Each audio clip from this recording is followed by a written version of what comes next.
What's up, guys? So today we're going to go ahead and look at and/or build the Geirail. Geirail? Grail. We're going to call it the Grail. Nobody knows what it's called. It's just a thing. It's a not Graze, and this is a jerk. That's what the point is. So, if you watch the second season of IBO, this thing, much like all the other mobile suits, was barely in it more than maybe 2 episodes. We got to see it in one good fight, and then things happened. So, and you guys know this guy's a jerk. Just period. That's it. But let's go ahead and take a look at the box, because that's what we're here for, not for what happened in the series. So you get a picture of the Geirail right there. You got its weird arm axis shield thing. You got its cool little rifle here, and then everything else that's happening. Explosions, Warzone, because Warzone, Warmonger. Anyways, so you get the IBO banner here, HG IBO, Geirail, which is probably the shortest of the the names right there of any of them. Let's see here. Bandai 2016. Yeah, it does suck that didn't get to include this guy in the best of 2016s, but you know what? I didn't build it in 2016. I can't, so boo. Let's take a look at the rest of the box. Bottom of the box, we get the obligatory rear and front shot there, and as usual, it's at least the same image, just either side of it, not changed up like they did with the Gundams. Got a really cool action shot there. Some images show the product on the action base too, sold separately. Correct. Enjoy creating impressive poses by using its whole body structure. Right. Shield axe on the form is available as a handheld weapon. Well, that's good to know. You basically just get a whole bunch of stuff here. And this, of course, is showing off the head. Excuse the sound of stuff rolling around the box. Arms are movable by partially inserting or pulling the shoulder joints halfway. Interesting. Successful compatibility between a wide range of motions and realistic details. I tried. I don't think you can actually do this pose. The completed product in this image has been painted. A rifle is included. No kidding. Alright, this side is number 26 in the line, so there's still not that many, realistically. Only 26, guys. Get BandaiHobby.net. Come around here. And you do get customized with stuff from the different sets. So you have swinging the weird bat around there, the bladed bat. You get the multi-weapon pack, which meh. And then the forearm cannons there from, or rocket launchers I should say, from the Lupus. Those are laying around here somewhere. I may or may not use those. We'll see what happens.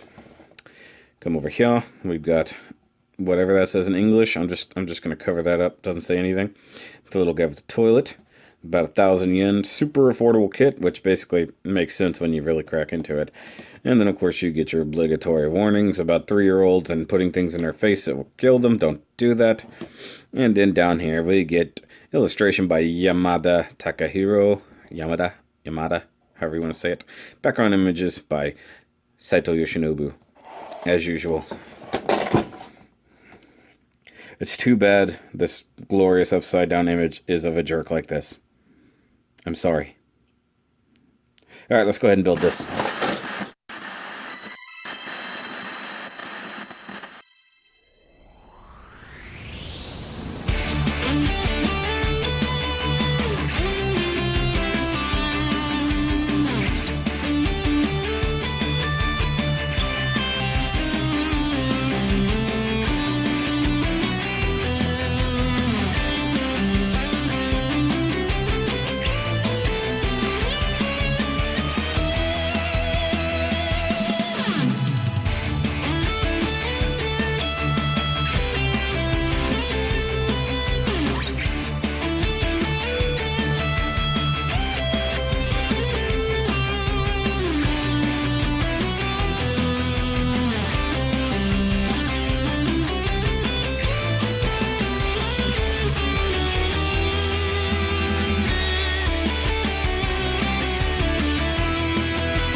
Alright guys, now that we've got that nice fun build montage out of the way, and I'll let you guys in on a secret. This thing took so little time, I almost didn't have to modify the time-lapse footage at all to make it fit into that nice little 3-minute plus build montage. This was a really, really fast and easy build, guys. And you know me, I've done many different grazes at this point, and internally, this guy's almost entirely just a graze. But doesn't mean it's any less fun, it's just a super easy kit. I mean, realistically, it's only got a couple different details, and that's pretty much down here in the legs. Everything else is almost entirely graze. Just, it is what it is. Let's go ahead and do, why is it hanging up? There's like a little knot right there. Okay, so we'll do a quick little walk around here. You guys can see I did a little bit of detailing, not a whole lot on this guy. A little bit of gold around here, some silver up there. It didn't need that much. You know, basically what the Geirail is supposed to be something between a Graze and Valkyrie. It's almost like a proto-Graze, kind of. So, but I think it even said in the instructions on the description of it, you know, they basically change out the armor so nobody knows that it's a Geirail. Whatever. Now, there's a cool thing. There's an option part set 9, I believe it is, combination of the 8 and the 9. I do believe will allow you to make this into the Geirail Scharfrichter, which are his teammates, which I'll probably be doing later on, you know, but we'll see what happens. Come with new head, shoulder, weapony, body, everything, just a little different. Come on, let go, let go. Okay, so unlike one of the other kits we've looked at recently, very, very sturdy peg hole.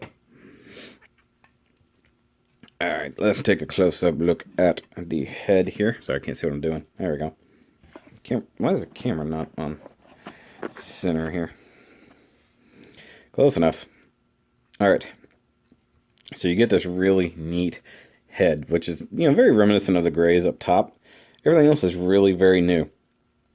Now I'm trying to leave it tilted so you can see the really neat crystal red piece right there.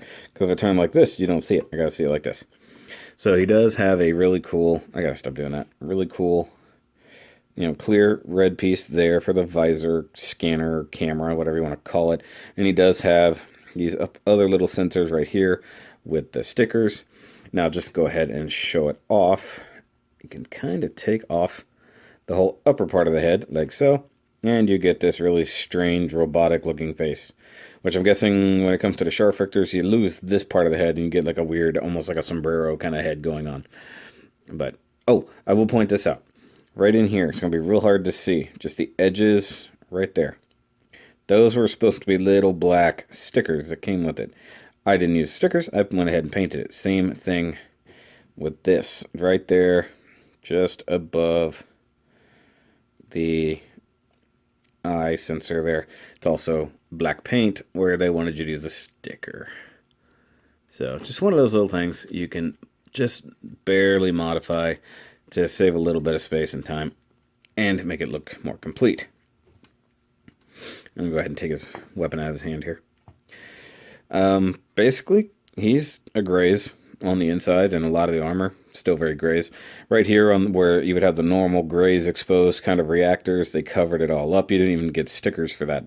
However, for these bits, you did get gray stickers. I went ahead and used my favorite dark gray ever, and just went ahead and painted them. I think it looks pretty good. A little bit rough right here. I think it looks like a finger got in it.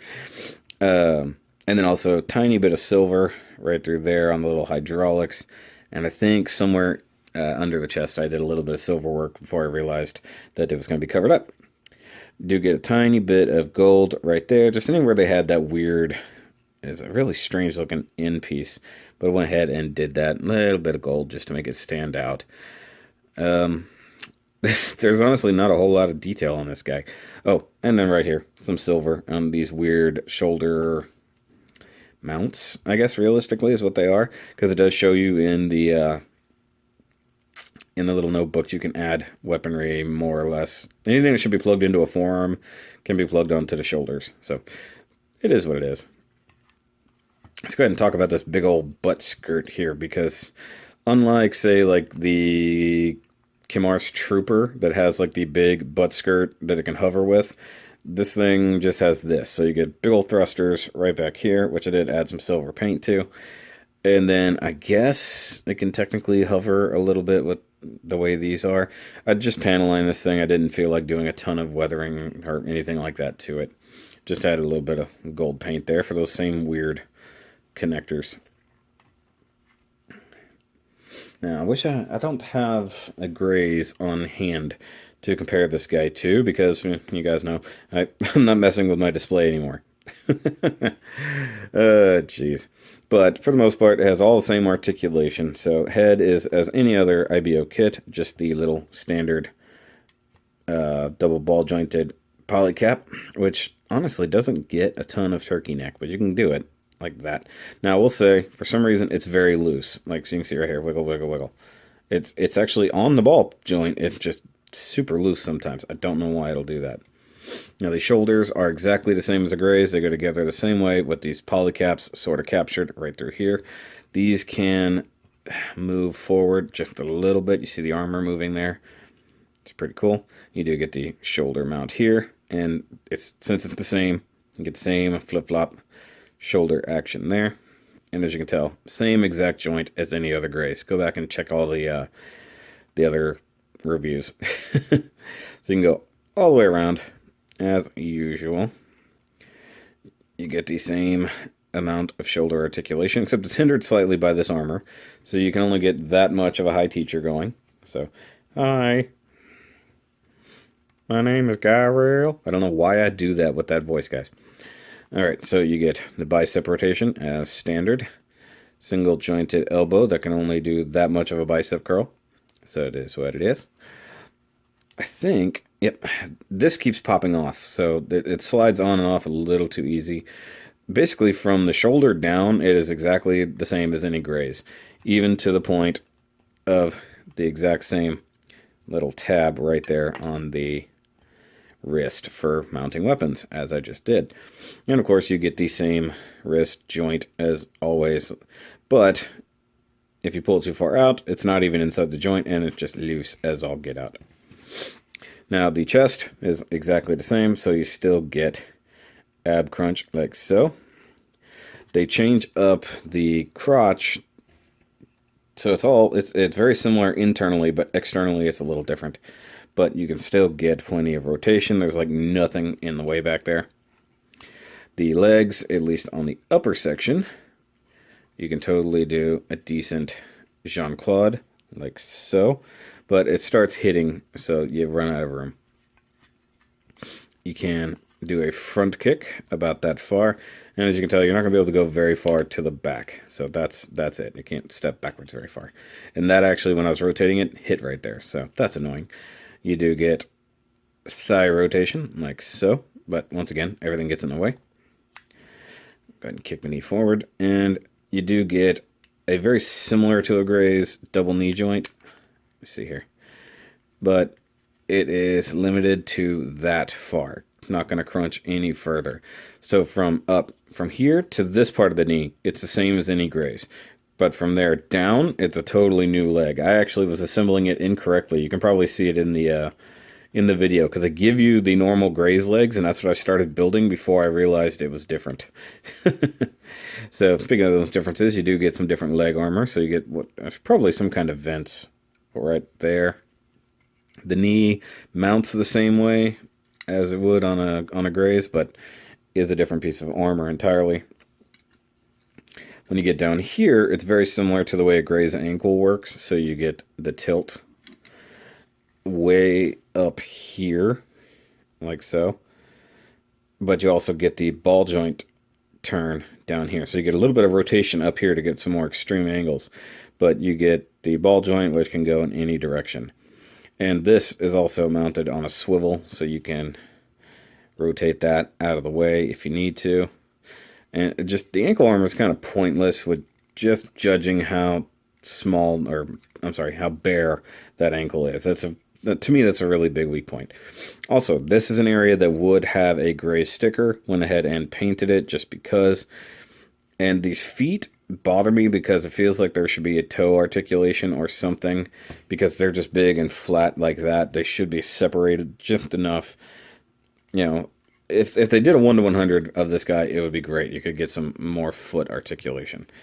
I mean, he does stand pretty good on his own because, you know, you get a lot of bend out of those feet. You can do some crazy poses like so. But that butt skirt keeps wanting to drag him over backwards. So now he's surfing, apparently. Now, let's go ahead and take a look at his weapons while he's over there doing that number. You do get this very unique rifle. This is pretty much only for him. You don't get a Graze rifle. You don't get anything else. Other than panel lining, I didn't feel like doing any kind of paint work to it. Just call me lazy, whatever, I don't care. I like the fact that it's got the sideways mounted drum. I do wish you could kind of move it around, do more things with it, but it's there. That's just all you do. And it does tab in very well on that little tab. I just dropped it. So you've got this guy. You just got that little hole. In theory, I guess you could rotate it the other way, facing upward like so. Okay. Now, it's very interesting that it's a gun that has a guard. And if you see him using it in the series, he's actually swinging it around, like almost like a sword, using it as in a sword battle to actually stop a sword when he's fighting McGillis. It's really weird. But he does just have a standard peg. He has no kind of forearm plug or anything like that. So you kind of just cram it into the hand and hope for the best, because he's not really going to hold on to it. And this little wrist peg does nothing to help you. So, yeah, it doesn't really matter. Somebody's got a squeaky vehicle. Okay, so here's the axe, shield axe, whatever you want to call it. I like the curved handle. Kind of makes it look like a, I don't know, like a machete or something. I'm not thinking machete, but that's what I said out loud. And in this mode, it's basically the shield mode, so you get the solid side here with the beveled side going this way, and it mounts to the arm via that hole right there, just like anything else. Now, it does have its axe mode, which this would be great if it had a real hinge to it, but basically you kind of take this apart, you line up all the grooves this way,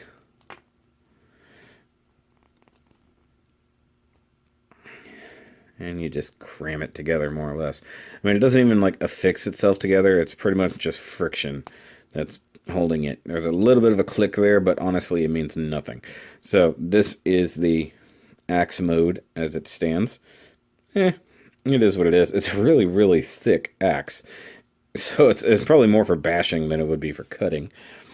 And you're not going to slide it through the hand. You gotta have to pull the hand open to put it in the hand, like so. You guys know how IBO hands work at this point, and pretty much 100% of the HG hands. So there he is, like that. Alright guys, so that's going to be it for the Geirail review. Real quick and easy, you know, that's an easy kit. But the fun thing is you can totally get to create this scene. So finally, there's a purpose for the remake, and it to absolutely crush this guy. Now, if I can make it self-destruct, anyways, that's cool. I hope you guys have enjoyed this. I recommend this kit, and definitely get a couple of them so you can make the rest of his squad, you know, the Scharfrichters, whatever, which is just executioners, in case you're wondering. So, I'll catch you guys next time. There's a special review / unboxing with Dan the Plastic Man that you guys have either seen or will be seeing shortly, depending on when this comes out. So, yeah, I'll catch you guys next time. Remember, as always, keep on building.